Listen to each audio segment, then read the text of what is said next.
Handa na ang Kamara para sa idaraos na State of the Nation Address o SONA ni Pangulong Bongbong Marcos mamaya. Nauna nang sinabi ng liderato ng Kamara na magiging simple but dignified ang SONA ngayong taon. Live mula sa House of Representatives, nasa frontline ng balitang yan si Mami Chiki.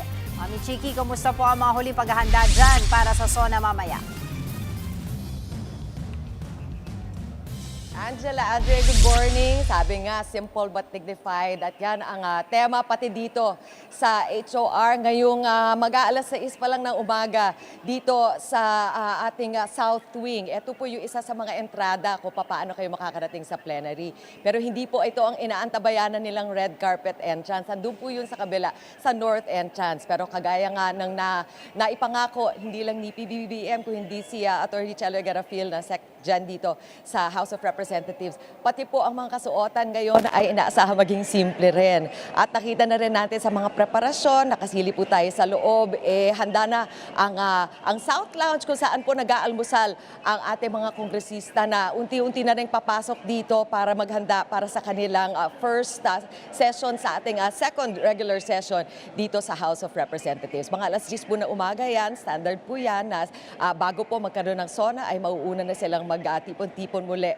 ngayong umaga. At matagal-tagal din po ang intay dahil ang Sinedie po ay nagsimula noong June 3, kaya karamihan sa kanila ay ngayon lang magkikita at ngayon lang magsisibalikan mula sa kanilang mga distrito sa iba't ibang probinsya. Siyempre maliban na lang sa mga nagtatrabaho sa impeachment, karamihan po ay galing bakasyon. Kaya marami tayong aasahan, pero maya-maya pa po, ngayon po ay tahimik pa rin.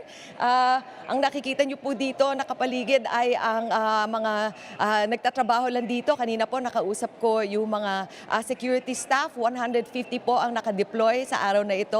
Pero hindi po yan naiiba sa mga deployment sa regular na araw. At ganun din po ang mga catering staff na alas 4 pa lang ay naghahanda na. Siguro kung merong espesyal, maganda lang yung centerpiece nila sa gitna ng kanilang mga table. At ang catering nila tuloy-tuloy rin mula ngayon umaga hanggang mamayang gabi na dahil hindi po titigil ang pagdaloy ng tao dito. So yan muna ang latest mula dito sa House of Representatives, Andre at Angela.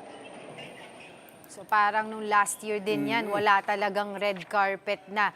Babalikan ka namin maya-maya lang para po sa iba pang update, Mami Chiki. Maraming salamat po. Silipin natin ulit ang lagay sa Kongreso ilang oras bago po ang ikalimang SONA ni Pangulong Bongbong Marcos. Nagbabalik ang ating Mami Chiki live mula sa loob ng House of Representatives. Mami Chiki, anong latest?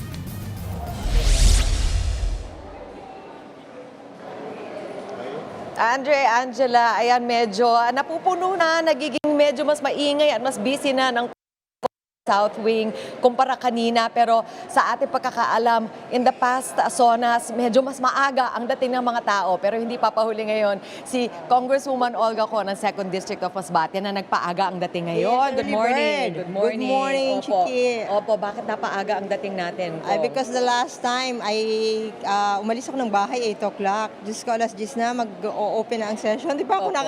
nakakapasok. Parang mas madali ngayon ang dami. Yes, ng traffic. oo. Ma'am, what are you expecting? Marami ang nag-iintay ng mga earth-shaking announcements dahil yun po ang pinauna ng Malacanang. Kayo po, ano pong inaasahan Ang in-expect ko, of course, kung ano yung continuation ng kanyang dating SONA last year.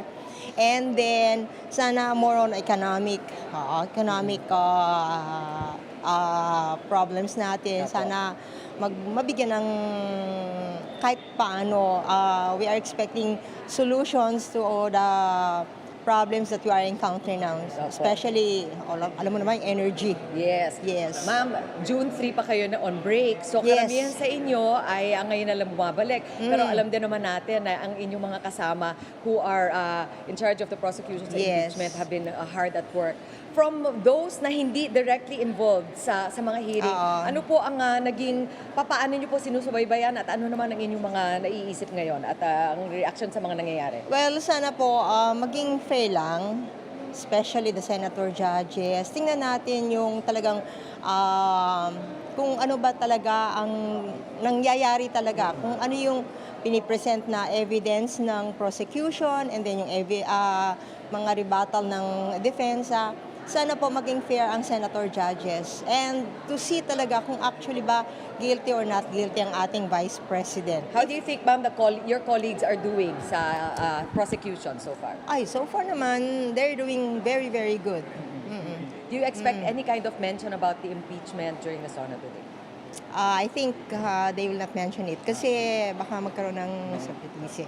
Yes. Sige, ma'am, I will let you go then. Ay, Ano po ang susuotin thank you. natin ngayon? Simple dress. Simple dress. Yun po ang tawag dito sa No Congress. red carpet. Sige po. Maraming Okay. salamat, Thank you. Congresswoman Ay, I Orca miss po. you. Sige po, I miss you Salamat. also. Thank you. Opo.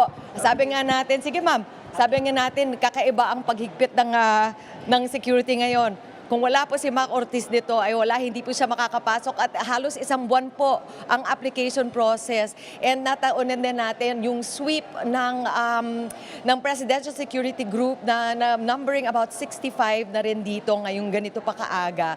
At inuna nila syempre yung waiting room ng Legislative Liaison Office, yung waiting room ng ating Presidente kung saan doon sila mag-aabang bago sila tawagin ng 4 o'clock. Usually ang nakagis na natin mga 3:45 siguro dadating ang Presidente at sandali lang sila mananatili doon sa room at dediretso rin na sa plenary. Gayunpaman, kompleto po ang sweep ng ating chemical team, yung CMRB team, looking for the mga chemical, biological, radiological, nuclear substances para siguradong ay ligtas po doon sa ating waiting room. At maliban dyan, masaya na rin ang mga trabahador dito sa House of Representatives ready to welcome the congressmen. Pati ang mga lounges po, ay sabi nga natin buong araw magpapakain, ready na rin sila.